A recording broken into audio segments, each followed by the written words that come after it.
सदाशिवसमारम्भां शङ्कराचार्यमध्यमाम् अस्मदाचार्यपर्यन्तां वन्दे गुरुपरम्पराम्।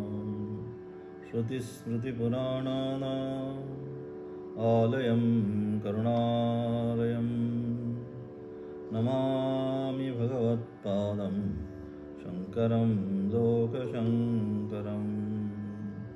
शङ्करं शङ्कराचार्यं केशवं बादरायणं सूत्रभाष्यकृतौ वन्दे भगवन्तौ पुनः पुनः। ईश्वरो गुरुरात्मेति मूर्तिभेदविभागिने व्योमवद्व्याप्तदेहाय दक्षिणामूर्तये नमः। ॐ सहना भवतु सहनौ भुनक्तु सह वीर्यं करवावहै तेजस्विनावधीतमस्तु मा विद्विषावहै। ओम शांती शांती शांती। चालू असणार आपलं कठोपनिषद आणि कठोपनिषदामध्ये चालू असणारी द्वितीय वल्ली आणि त्याच्यामध्ये असणारा 15वा मंत्र. त्यापासून काय केलं तर प्रणव ब्रह्म उपासना. ओंकार स्वरूप जे ब्रह्म आहे, अकार उकार आणि मकार असा असणारा ते ओंकार स्वरूप परब्रह्म. ते काय एकाक्षर ब्रह्म सांगितलं शास्त्राने. त्याला एकाक्षर ब्रह्म की काय, त्या ज्यावेळेस आलंबन काहीतरी पाहिजे मनाला, त्यावेळेस काय करा मग ह्या ओंकार रूपी जे परब्रह्म तत्व आहे त्या ओंकार रूपी परब्रह्म तत्वाचं त्या ठिकाणी काय केलं पाहिजे, आलंबन घेतलं पाहिजे. आणि आलंबन घेऊन काय केलं पाहिजे, मग त्यानंतर असणारी साधना अहम ब्रह्मास्मी तत्त्वमसी आदी वाक्यांद्वारा जी साधना सांगितली, साधना करण्यासाठी आलंबन काय, मग ओंकार. आणि मग त्या ठिकाणी अकार उकार मकार याच्या असण्यात काय, एक शब्द ब्रह्म प्रगटले सांगितलं. त्या ठिकाणी काय सांगितलं माऊलींनी सुद्धा ज्ञानेश्वरीमध्ये काय सांगितलं, अकार चरण युगल उकार उदर विशाल मकार महामंडल मस्तकाकारे ते तिन्ही एक वटले एक शब्द ब्रह्म प्रगटले. अशा प्रकारे अकार उकार मकार यांचं एकत्रीकरण होऊन काय झालं, हे एक शब्द ब्रह्म ओम इति एकाक्षर ब्रह्म सांगितलं. ओम काय, हे एकाक्षर ब्रह्म.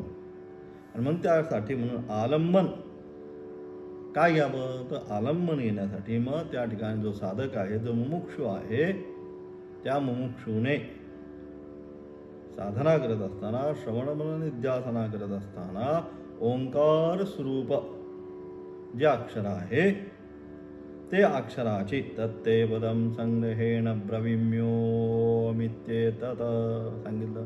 15वा जो मंत्र आहे त्याच्या अनुषंगाने तेच सांगितलं की सगळे जे काय आहे हे कशासाठी, त्या अक्षरासाठी. सगळे वेद आहेत, सगळी तप आहे. यदिच्छंदो ब्रह्मचर्यं चरंती. अनेक लोक साधक जे आहेत ते ब्रह्मचर्य आदी आश्रमाचं पालन करतात. ते कशासाठी, तर ते जे पद आहे संग्रहामध्ये सांग, थोडक्यात सूत्रात्मक सांगायचं झालं तर मग कोणतं आहे, तर ओम इथे एकाक्षर. ओम हेच ते पद आहे. म्हणून अशा अनुषंगाने त्याचे ओंकार स्वरूप त्या प्रणवाची मनामध्ये ओम ज्या ध्यान कराल त्यास काय करता, ओंकाराचंच असणारं ध्यान. आणि असा असणार तो ओंकार ज्याची निर्मिती काय सांगितलं त्या ठिकाणी काल आपण पाठामध्ये पाहतो. कशातनं पाहिजे झाली, तर ब्रह्मदेवा जे आहे ब्रह्मदेवाच्या कंठामधून.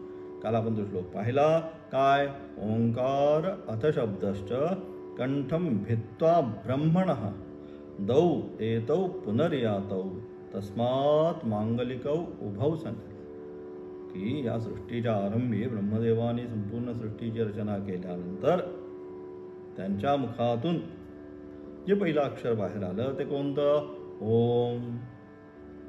आणि अथ ही दोन अक्षरं बाहेर पडली.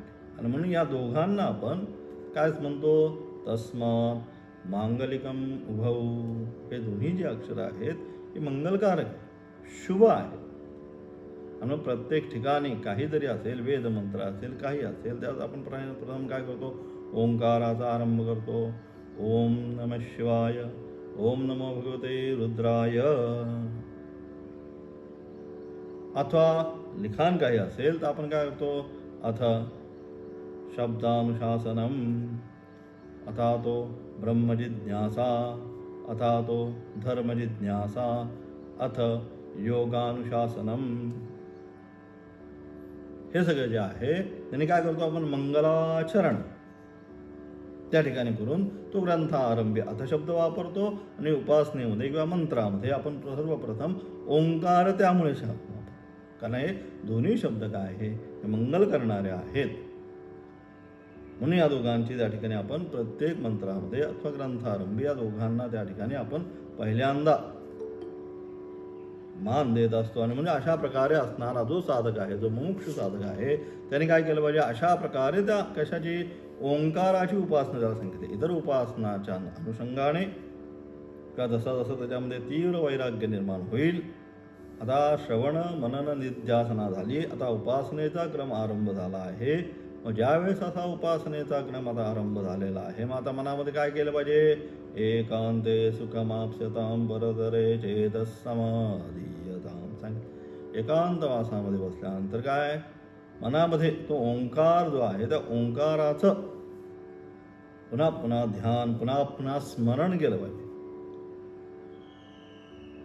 आणि अशा प्रकारे त्या ओंकाराची पुन्हा पुन्हा काय केली पाहिजे? तो जो मुमुक्षु साधक आहे त्याने त्या ओंकार ब्रह्माची, ब्रह्मस्वरूपच आहे. आणि म्हणून त्याला आलंबन, आता इथं सांगितलं एतदालंबनम श्रेष्ठम, एतदालंबनम परम सांगितलं. एतदालंबनम ज्ञात्वा, आता येईल 7व्या ब्रह्मलोके महीयते. हे आलंबन आहे काहीतरी. लगेच उन्मनी भावाला जाणं, सहजावस्था लगेच शक्य नाही. जी शास्त्राने सांगितली उत्तमा सहजावस्था सांगितली शास्त्राने, की उत्तम काय जी सहज अवस्था आहे, ही सहज अवस्था अत्यंत उत्तम सांगितली.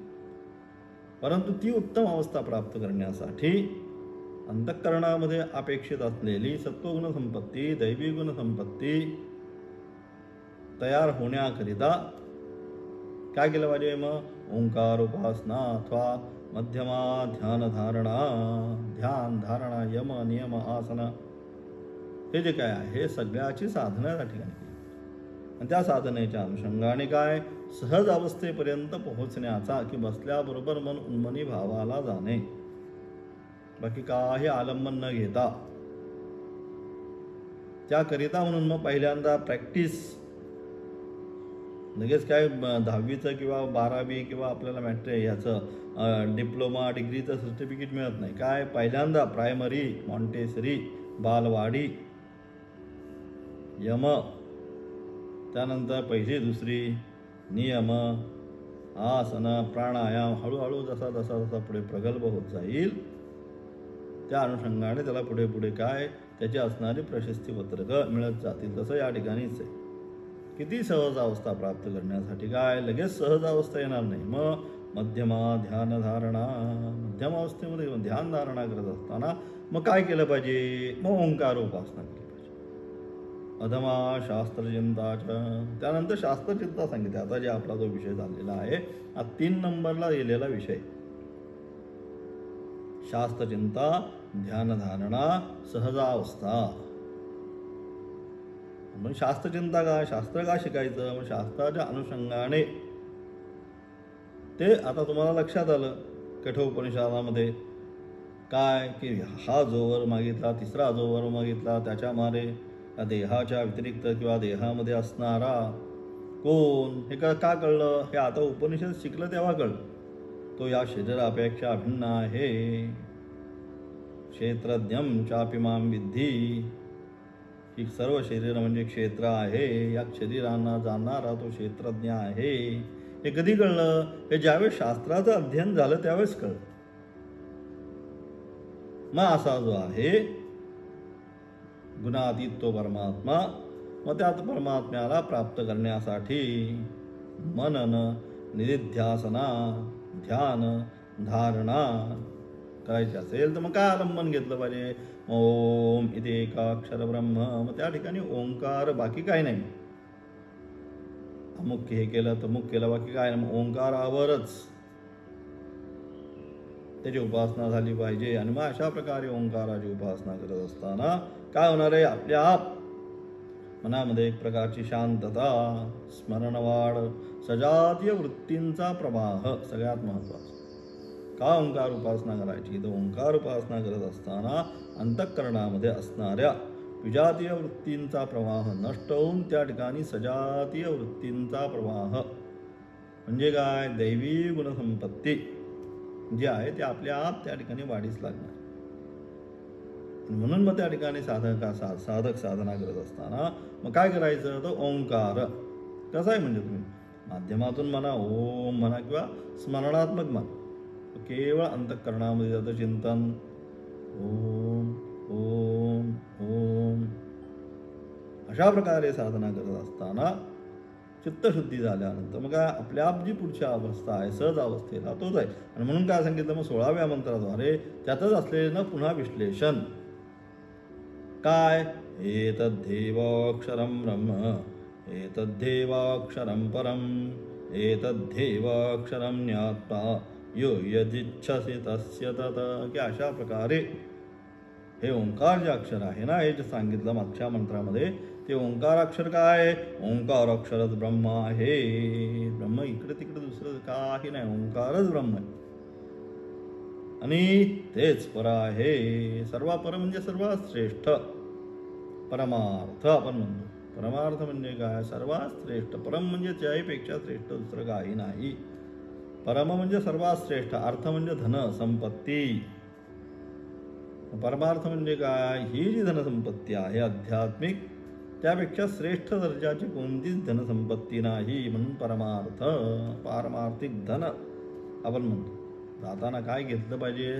ते म्हणजे पारमार्थिक धन आहे ते जमवलं पाहिजे. पारमार्थिक धन म्हणजे काय? हे श्रवण, मनन, भजन, कीर्तन, संकीर्तन, पूजा, देवयज्ञ, उपासना, हे सगळं जे आहे हे पारमार्थिक धन आहे आपलं.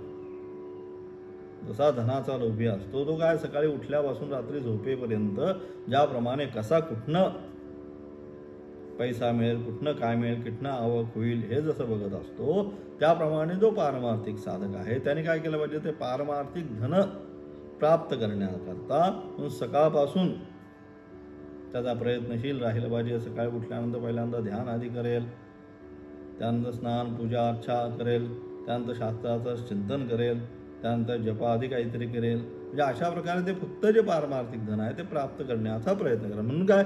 हेच श्रेष्ठ दर्जाचं, हेच बरोबर येणारं आहे. आणि म्हणून हे अक्षर कोणतं? ओंकार स्वरूप जे अक्षर आहे तेच काय आहे? ते परम. परम म्हणजे सर्वश्रेष्ठ आहे. एतद्धेवाक्षरं ज्ञात्वा यो यदिच्छसि तस्य तत्. आणि म्हणजे अशा प्रकारे जो हे अक्षर परम ब्रह्म जे आहे, पर आणि अपर दोन्ही अनुषंगाने त्याला जाणून काय, एकदा त्याला जाणल्यानंतर जो इच्छा करतो, ज्या प्रकारे मनामध्ये जी इच्छा करतो ती त्याची काय होते? त्याची इच्छा मनामध्ये असणारी संपूर्ण काय? यो यद इच्छति तस्य तत्. ज्याप्रमाणे जो इच्छा करतो त्याप्रमाणे त्याच्या इच्छेची पूर्तता होत जाते. अशा प्रकारे ओंकाराची असणारी उपासना म्हणजे आता इथे इच्छा कोणती? इथे गृहस्थी इच्छा नाही करणार तू. नाही तर ओंकाराची उपासना करून हे ओंकार मला धन दे, हे ओंकार मला अमुक दे, तसं नाही इच्छा. त्या ठिकाणी असणारी साधना जी आहे, साधनेच्या अनुषंगाने माझ्यामध्ये यम, विवेक, वैराग्य प्राप्त होते, अशा अनुषंगाने तो इच्छा करे. हे माझं मन पुन्हा पुन्हा हे भगवंता काय या विषयांकडे जात आहे, त्याला पुन्हा काय केलं? घेऊन येण्यासाठी प्रयत्नशील राहू दे. अशा प्रकारे काय करेल? पुन्हा पुन्हा मनामध्ये ती इच्छा तो करेल. अशा प्रकारे सांगून काय करतात आचार्य? त्याचं असणार भाष्य आचार्य या ठिकाणी म्हणतात, अतः एतद्धेवाक्षरं ब्रह्म अपरम, एतद्धेवाक्षरं परम च, तयोर्हि प्रतीकम एतदक्षरम.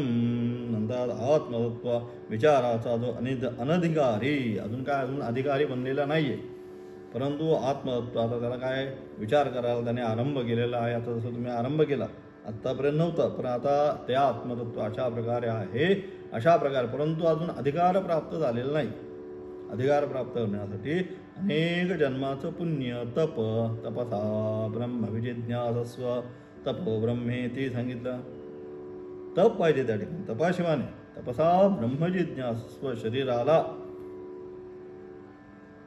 तप केल्याशिवाय त्या वस्तूची प्राप्ती होत नाही. आणि म्हणून अशा प्रकारे जेव्हा अशा प्रकारचे जे अनधिकारी आहेत, परंतु आता काय त्यांच्या मनामध्ये इच्छा निर्माण झालेली, काय ते परब्रह्मतत्व काय आहे हे मी जाणून घ्यावं, पुण्यपुण्याईने ते जाणण्याची इच्छा निर्माण झालेली आहे. म्हणून आत्मतत्व विचाराचा जो अनधिकारी आहे त्याला ओंकार उपासना सांगितली. आणि म्हणजे अशा प्रकारचा जो अनधिकारी आहे त्याला मग काय केलं शास्त्राने, मग ठीक आहे, आता हे सगळं तू सोडलंयस ना, आता तुझ्यामध्ये विवेक वैराग्य निर्माण झालेला आहे ना, मग आता काय, आता तू बाकी कुठेही जाऊ नको. परांजिहानी व्यतृण स्वयंभू तस्मात् परांग पश्यति नांतरात्म कश्चित् धीर आत्मानम ऐक्षत आवृत्त चक्षु.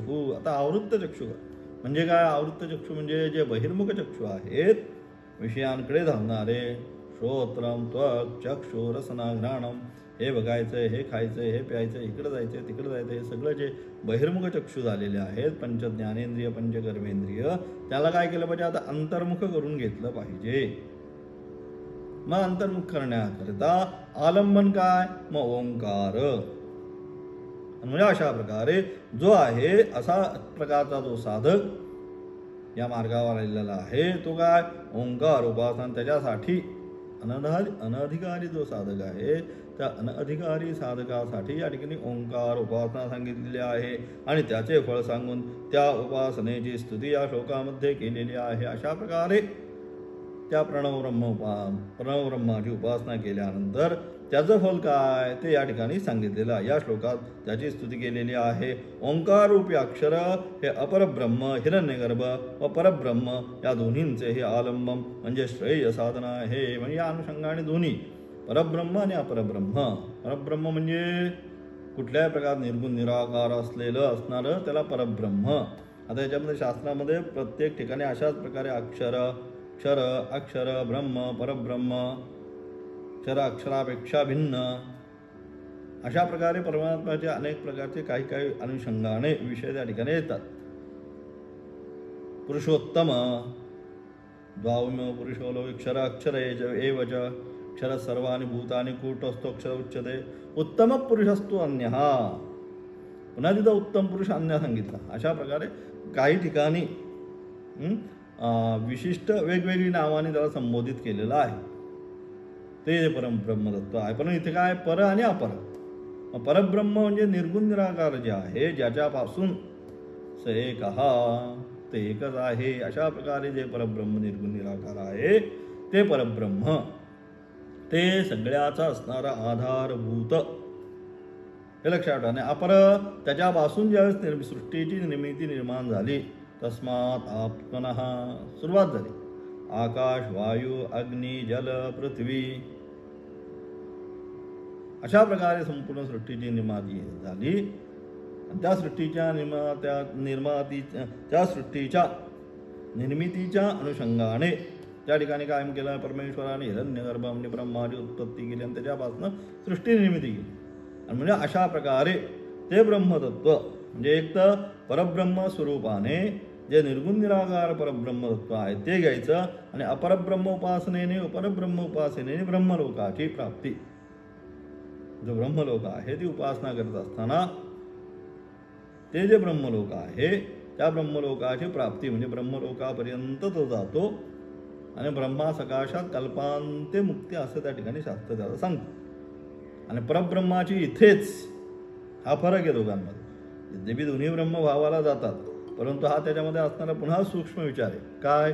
की अशा प्रकारे जो परब्रह्माची ओंकार स्वरूपाने उपासना करतो तो काय? तो याच ठिकाणी अहम ब्रह्मास्मी तत्त्वमसी आदी ही महावाक्य आहे. या महावाक्यांच्या द्वारे इथेच जीवन असताना जीवत असतानाच तो काय? जीवनमुक्त अवस्था जी आहे ती प्राप्त करून घेतो आणि तो आनंद आहे परमानंद. याच अवस्थेमध्ये लगेच अपरोक्ष अनुभूती त्याची घेऊन टाकतो. अथवा अपरब्रह्माची उपासना करत करत की ते ब्रह्मा म्हणजे लगेच त्याच्या अधिकारी अनुषंगाने त्याचं चित्ताची असणारी कशा प्रकारे त्याचं चित्तशुद्धी आहे त्या अनुषंगाने पुढे जाऊन तो साधना करत करत करत त्या ब्रह्मतत्वाची ओंकार स्वरूप प्रणव ब्रह्माची साधना करत त्याच्या अनुषंगाने तो ब्रह्मलोकापर्यंत जाऊन मग ब्रह्मासकाशात त्याची मुक्ती होते. म्हणजे अशी या ब्रह्मासकाशात मुक्तीचं जे प्रकरण आहे ते अपरब्रह्म उपासनेचं बघ आणि साक्षात याच ठिकाणी लगेच त्याला मुक्ती प्राप्त होणे हे परब्रह्म उपासनेचं असणारं फल आहे. म्हणून परब्रह्म आणि अपरब्रह्म दोन जे ब्रह्मशब्द येतात त्या परब्रह्म स्वरूपाने साक्षात जे आहे कोणतं निर्गुण निराकार असणारं ते जे सांगितलं अहम निर्विकल्पो निराकार रूपो असणारं जे परब्रह्मतत्व त्याची याच देही इथेच असताना त्याचा काय होतो त्याला अपरोक्ष अनुभवाने ते ब्रह्मतत्व तो आत्मसात करून घेतो अहम ब्रह्माचे आदी वाक्याद्वारे. आणि मग त्याच्यासाठी मग आचार्यांनी सांगितलं योग रतो वा भोग रतो वा संग रतो वा संगविहीन यस्य ब्रह्मनि रमते चित्तम त्याचं चित्त जे आहे आता ब्रह्मामध्येच रममान होतं त्याला बाकी काही आता राहत नाही त्याच्या दृष्टीने सृष्टीत नाही आता राहत. ही व्यावहारिक सत्ता आहे ही सगळी काय संपुष्टात येते मग कोणती फक्त पारमार्थिक सत्ताच आता राहते.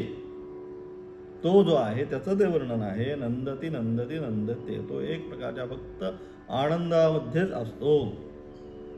अशा प्रकारे त्याने त्या ओंकाराला परब्रह्म स्वरूप समजून उपासना केलेली आहे आणि त्या ओंकाराची ब्रह्मस्वरूपाने समजून जो उपासना करतो तो चित्तशुद्धीद्वारा ब्रह्मपर्यंत जाऊन ब्रह्मासकाशात कल्पांते मोक्ष त्याला प्राप्त होतो. अशा या दोघांमध्ये तेच या ठिकाणी सांगितलं फरक आहे.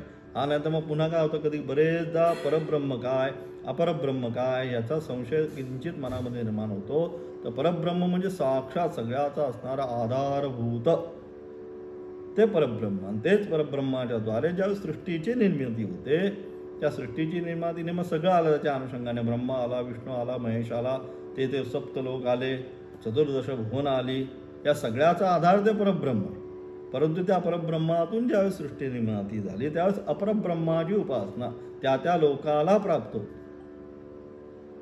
त्याकरता म्हणून सांगितलं. आणि म्हणून अशा प्रकारे हे काय ओंकार रूपी अक्षर आहे अपरब्रह्म म्हणजे हिरण्यगर्भ म्हणजे ब्रह्मा व परब्रह्म या दोन्हींचे आलंबन म्हणजे श्रेय साधना आहे. या दोन्हींच्या या ओंकाराच्या अनुषंगाने तो परब्रह्माची सुद्धा उपासना करेल आणि अपरब्रह्माची सुद्धा उपासना करेल. त्याच्या अधिकाऱ्यातला त्याचा कितपर्यंत अधिकार आहे आपण त्याची पोच कुठपर्यंत त्या अनुषंगाने करेल. आणि म्हणून अशा प्रकारे या दोन्हीचे आलंबन म्हणजे श्रेय साधना आहे. या ओंकार प्रतीकाचा आश्रय करून त्या ओंकाराचा आश्रय करून काय करतो जो उपास्य ब्रह्माची उपासना करतो. या ठिकाणी उपास्य ब्रह्म म्हणजे त्या ठिकाणी असणारा जो ब्रह्मा आहे त्या ब्रह्माची उपासना करतो अथवा नेय परब्रह्माचे ध्यान करतो. त्यास जो ज्या फलाची इच्छा करतो त्याची त्याला प्राप्ती होते. अथवा एक तर ब्रह्मस्वरूपाने त्या ठिकाणी असणारा जो कोणता चतुरहस्त चतुर्मुख असणारा जो ब्रह्मा आहे त्या अनुषंगाने उपासना करतो त्याला त्या ब्रह्मलोकाची प्राप्ती. आणि नेय परब्रह्माचं ध्यान करतो काही नाही निर्गुण निराकार असणारं ते ब्रह्मरूप आहे. बाकी अहम निर्विकल्पो निराकार रूप विभुर्व्याप्य सर्वत्र सर्वेंद्रियाणां न च संगतम नैव मुक्तिर्नय्यः चिदानंदरूप शिवोहम शिवोहम. अशा प्रकारे जो ध्यान करतो तो अशा प्रकारे ज्ञेय परब्रह्माचं ध्यान करतो त्यास तो ज्या फलाची इच्छा करतो त्याची त्याला प्राप्त होते. म्हणजे परब्रह्म हे ज्ञातव्य ज्ञेय आहे व अपरब्रह्म हे प्राप्तव्य आहे. एक ज्ञेय आहे की त्या अशा प्रकारे त्या ब्रह्माला जो जाणतो तो ब्रह्मच होतो. आणि दुसरं अपरब्रह्म हे प्राप्तव्य त्या ब्रह्मलोकामध्ये जाऊन त्याला तो प्राप्त करतो. म्हणजे एक प्राप्तव्य आहे आणि एक ज्ञातव्य आहे. म्हणजे हिरण्यगर्भ लोकप्राप्तीचे साधन आहे ते केल्यानंतर त्याची प्राप्ती होणार आहे म्हणून ते प्राप्तीचं साधन आहे. कोण अपरब्रह्म. पण परब्रह्म एकदा जाणलं की इथं हात लावायचा नाही चटका बसतो. एकदा जाणल्यानंतर परत तिथं जाणार नाही. तसं एकदा कळलं संसारामध्ये गेल्यानंतर दुःखच आहे दुःखाव्यतिरिक्त काही नाही मग पुन्हा तिथं जाणार नाही. मग जे निरतिशय जो आनंद आहे तो पाहण्यासाठीच प्रयत्नशील राहील. असा या दोन्हीचा या ठिकाणी अर्थ. एतदा, त्यानंतर सांगतात पुन्हा त्याच अनुषंगाने, एतदालंबनं श्रेष्ठम एतदालंबनं परम एतदालंबनं ज्ञात्वा ब्रह्मलोके महीयते, की अशा प्रकारे हेच एतद आलंबनं श्रेष्ठ, हेच आलंबन जे आहे हे सर्वश्रेष्ठ आलंबन, की बाकी काही करण्यापेक्षा ही जी विद्या आहे ही पराविद्या ही सर्वश्रेष्ठ सांगितली. म्हणजे अशा प्रकारे हेच आलंबन श्रेष्ठ, दुसरं काही नाही. दुसरं कुठे जरी गेला तरी येणं जाणंच आहे. कुठल्या जरी लोकामध्ये गेला, स्वर्ग लोकामध्ये गेला, या लोकात गेला, जोपर्यंत पुण्य आहे तोपर्यंतच, जोपर्यंत पैसा आहे तोपर्यंतच. विदेश यात्रा आहे, पैसे संपले की पुन्हा आपल्याच घरी यायचं. तसंच आहे, जोपर्यंत पुण्यसंचय आहे तोपर्यंत ही सगळी विदेश यात्राच आहे. या लोकामध्ये गेला, त्या लोकामध्ये गेला, परंतु पुण्यसंचय क्षीण झाला की पुन्हा आपल्याच घरी इथं भूलोकावरच यायचं आहे. मग अशा प्रकारे मग ह्याच्यातनं बाहेर पडायचं असेल का, तर काय केलं पाहिजे, मग ही ब्रह्म उपासना. ओंकार स्वरूप जो अक्षर आहे त्या ओंकार स्वरूप प्रणवावर ध्यान केंद्रित करून त्या प्रणव ब्रह्माची उपासना केली पाहिजे. कारण का हे श्रेष्ठ आलंबन आहे, याच्यापेक्षा दुसरी काही श्रेष्ठ आलंबन नाही. ते सांगत एतदालंबनं श्रेष्ठम एतदालंबनं परम. परम म्हणजे याच्यापेक्षा दुसरं काही परम, याच्यापेक्षा श्रेष्ठ दर्जाचं काय दुसरं आलंबन नाही, की याच्यापेक्षाही ओंकार उपासनेपेक्षा काही ही अशी उपासना आम्ही करतो नाही, ही श्रेष्ठ. आता इकडे ते कन्फ्युजन करायचं नाही मनाला. अंतःकरण जे आहे तर स्थिर भावाने संन्यस्त व्हायचा. आता बाकी काय त्याचा न्यास जो आहे अगदी सम्यक करून घ्यायचा. म्हणजे बस आता हे काही नाही. व्यवसायात्मका बुद्धी एकेह कुरुनंदन, या अनुषंगाने बुद्धी आता व्यवसाय इकडे तिकडे नाही, चंचलता नाही आता.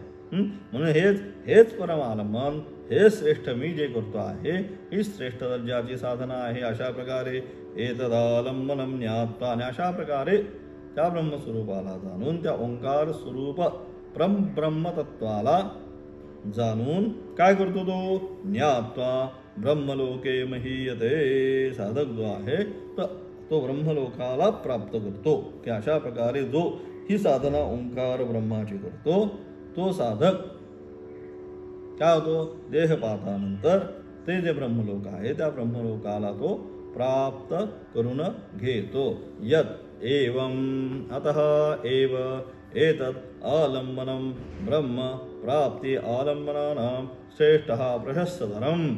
एतदालंबनं परमं परञ्च पर अपर ब्रह्म विषयत्वात् एत आलंबनं ज्ञात्वा ब्रह्मलोके महीयते. ओंकार हे परब्रह्म व अपरब्रह्मा प्राप्तीचे साधन असल्याने दोन्ही ओंकार उपासनेने काय होणार आहे, परब्रह्म म्हणजे साक्षात, साक्षात अपरोक्षात ब्रह्म या ठिकाणी त्याचा अनुभव होणार.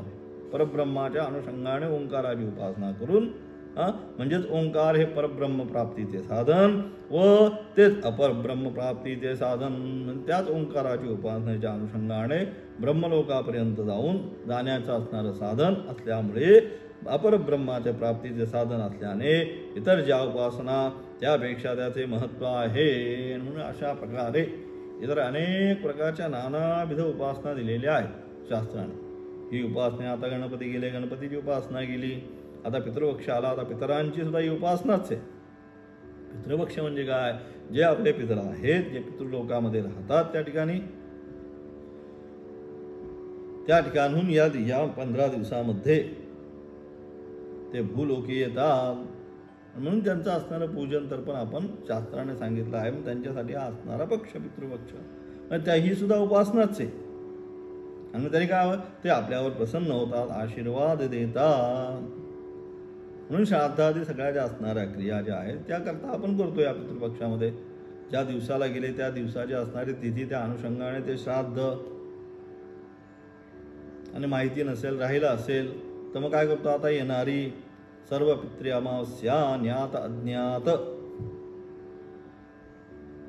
त्या सर्वांना आपण त्या दिवशी काय करतो, त्या ठिकाणी पिंडावर तर्पण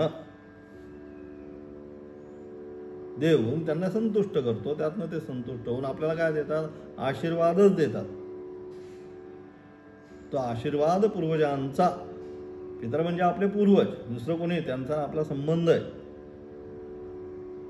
आपलं एकच शास्त्र असं आहे विज्ञानामध्ये की आपल्याकडे 7 पिढ्यांपर्यंत आपण म्हणतो संबंध, त्यातला 3 पिढ्यांचा संबंध साक्षात आपण म्हणतो. वडील, आजोबा, पणजोबा तिथपर्यंत आपण पाहतो साक्षात संबंध, आणि पुढे 7 पिढ्यांचा असणारा पितर लोकापर्यंतचा असणारा संबंध. म्हणून त्यांना सुद्धा त्यावेळेस आपण बोलून तर्पणा आदी त्या ठिकाणी देऊन त्यांना सुद्धा आपण संतुष्ट करण्याचं काम करतो. हे कशाच्या अनुषंगाने? सगळे संस्काराच्या अनुषंगाने. जे काही संस्कार शास्त्राने सांगितले त्याच्यामध्ये हा एक संस्काराचाच भाग आहे. म्हणून मग करणंच आहे. मग ते इकडे गेले मग कसे दिसतील वगैरे काही ते प्रश्न नाही. तर शास्त्राला प्रश्न नाही. तस्मात् शास्त्रम प्रमाणंते गीतेने सांगितले. शास्त्र या सगळ्यामध्ये प्रमाण. म्हणून अशा अनुषंगाने म्हणून ते जे आहे त्या ठिकाणी काय म्हणून तो आहे अशा प्रकारे त्या ओंकार स्वरूप ब्रह्माची अपरब्रह्माच्या अनुषंगाने उपासना करतो. तो ब्रह्मलोकापर्यंत जातो. म्हणून यापेक्षा श्रेष्ठ दर्जाची दुसरी उपासना नाही. त्या उपासनेवरून आपण तिकडे गेलो. अनेक ज्या उपासना सांगितल्या, आता सांगितलं गणपती आला, पितृपक्ष आला, आता आली नवरात्री, आली महाकाली, महासरस्वती, महालक्ष्मी या असणाऱ्या या देवी सर्वभूतेषु मातृरूपेण संस्थिता नमस्तस्यै अनुषंगाने काय तिची असणारी उपासना त्या ठिकाणी आरंभ होईल. म्हणजे परंतु या सगळ्याची उपासना करत असला तरी सुद्धा ओंकार स्वरूप परब्रह्माची जी उपासना आहे, अपरब्रह्माच्या अनुषंगाने त्या ओंकारावर ध्यान केंद्रित करण्याची जी उपासना आहे, ती उपासना काय सांगितली? या सर्वांपेक्षा श्रेष्ठ दर्जाची आहे ते सांगितलं. म्हणून ज्या उपासना त्यापेक्षा याचे महत्त्व आहे, या ओंकाराचा आश्रय करून या ओंकाराच्या अनुषंगाने जो ज्या भावनेने उपासना करतो, ज्या ज्या अनुषंगाने उपासक परब्रह्मा स्वरूपाने अथवा हिरण्यगर्भ स्वरूपाने, 2च भावने, तिसरी भावना नाही ते, आणि म्हणून उपासना करतो त्याप्रमाणे तो हिरण्यगर्भाप्रमाणे अथवा परब्रह्माप्रमाणे सर्वांना पूज्य होतो. आणि अशा प्रकारे तो याची दुसरं पण फल सांगितलं, ते त्या लोकाची तर प्राप्ती करतो अथवा त्या निर्गुण निराकार परमेश्वराला जाऊन मोक्ष प्राप्त करून घेतो याच ठिकाणी. आणि म्हणून तो काय होतो? त्या संपूर्ण लोकांमध्ये काय होतो? पूजनीय ठरतो. तो सर्व लोकांमध्ये पूजनीय ठरतो. अशा प्रकारे त्या प्रणवाची, ओंकाराची उपासना करून साधक आपलं जीवन काय करतो? कृतार्थ करून घेतो. आणि म्हणून अशा प्रकारे त्या करता म्हणून या ठिकाणी ही ओंकार ब्रह्मोपासना त्यांनी सांगितलेली आहे. कुठल्या? 15, 16 आणि 17व्या श्लोकाच्या माध्यमातून. पुढे त्याचं असणारे पुन्हा विश्लेषण आता 17व्या 18व्या मंत्राच्या द्वारे करतील. काय? मग त्याची असणारे जे फलित आहे ते फलित प्राप्त होण्याकरता काय होतं ते त्यांनी सांगितलं. नैफलित म्हणजे काय? ते जे आत्मतत्व जे आहे त्या आत्मतत्वाचं असणारं कोणतं काय प्राप्त होतं ते आत्मतत्व. मग ते कसं? न जायते म्रियते वा विपश्चिन्नायं कुतश्चित् बभूव कश्चित् अजो नित्य शाश्वतोऽयं पुराणः न हन्यते हन्यमाने शरीरे. अशा प्रकारे गीतेचा असणारा 10व्या अध्यायातला जो 20वा श्लोक आहे, न जायते म्रियते वा कदाचित, त्याचा असणार तसाच्या तसा, काही फरक नाही दोन्ही श्लोकांमध्ये. त्या अनुषंगाने हा श्लोक या ठिकाणी न जायते म्रियते वा पश्चितायं कश्चित् बभूव कश्चित् अजो नित्य शाश्वतोऽयं पुराण न हन्यते हन्यमाने शरीरे 18व्या मंत्राच्या द्वारे त्या आत्मतत्वाचा ओंकार स्वरूप प्रणव ब्रह्म उपासना केल्यानंतर जे आत्मस्वरूप प्राप्त होतं ते आत्मस्वरूप कसं आहे ते या ठिकाणी 18व्या मंत्राच्या द्वारे सांगण्याचा प्रयत्न त्यांनी केला. त्याचा असणारा विशेष अर्थ उद्याच्या पाठामध्ये पाहणार आहोत. ओम तत्सत.